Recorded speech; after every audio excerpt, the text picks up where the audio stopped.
the internet, but can she break Verizon? Broken? Not even close. That is just one of the many Super Bowl commercials airing yesterday. Did you have a favorite? Which ones hit the mark and which ones missed?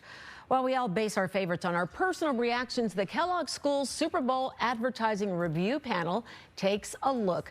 And it takes a lot of consideration before it decides which ones were winners and losers. So joining us to share the results is Professor Derek Rucker, marketing professor and co-lead of Northwestern's Kellogg Super Bowl Ad Review. What a fun job. Thanks for joining us. We appreciate it.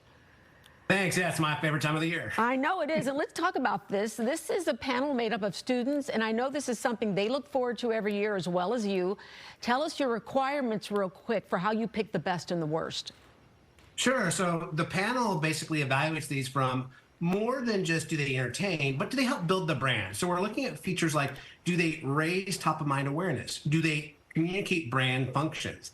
Basically, did people use this platform to build connections and strengthen their brand as opposed to just run a commercial? Okay, so let's get right to it then, and let's start with the best and listen to each for just a few seconds. So first up is Google Pixel. Listen in. 2 faces in frame. 3 faces in frame. Hold for photo. Capture life, no matter how you experience it. Guided frame only on Google Pixel. Okay, explain why you love this commercial. I loved it too. Yeah, I think Google is an amazing technology company that has really been able to show that technology is really a functional benefit that unlocks emotional rewards. And if you look at Google historically, they've always done that, pairing features and functions they developed to make things emotionally resonate with the consumer. So they just have a great formula. It's heartwarming, but it also reminds us of what kind of products it produces. Yeah, really, really well done. Okay, next is Doritos. Listen in.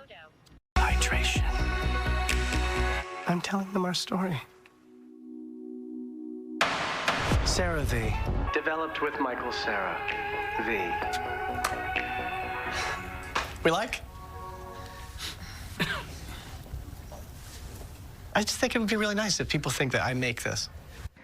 Okay, my bad. That was for CeraVe, which I thought was clever because you have an actor whose name is Sarah, and they took advantage of this. Did this sell it? Yeah, this is also a word name. This is actually my personal favorite spot because I think they did a clever job. Even though they have a little joke going with Michael, who I love his work, they really make about the brand, and they make about the brand benefits. So it's just a really clever one. People at home, take a look. They did some fun stuff to tease this. But yeah, it's a great example of this ad is not the Michael Cera ad. It's the CeraVe ad featuring Michael Cera. Okay, it's great work. Let's go through these next ones. Now Doritos, take a look. Yeah, that's cool. Tina, Mita, vamos. Okay, why did you like that one? Doritos is in an enviable position. We all know the brand. We all know their great taste. And so what they're able to do is just play with the consumer to be top of mind, reminding them how great the product is and the links that consumers will go to get their Doritos. Okay, next one, we're going to do the worst, and we're starting with Squarespace. Let's take a listen.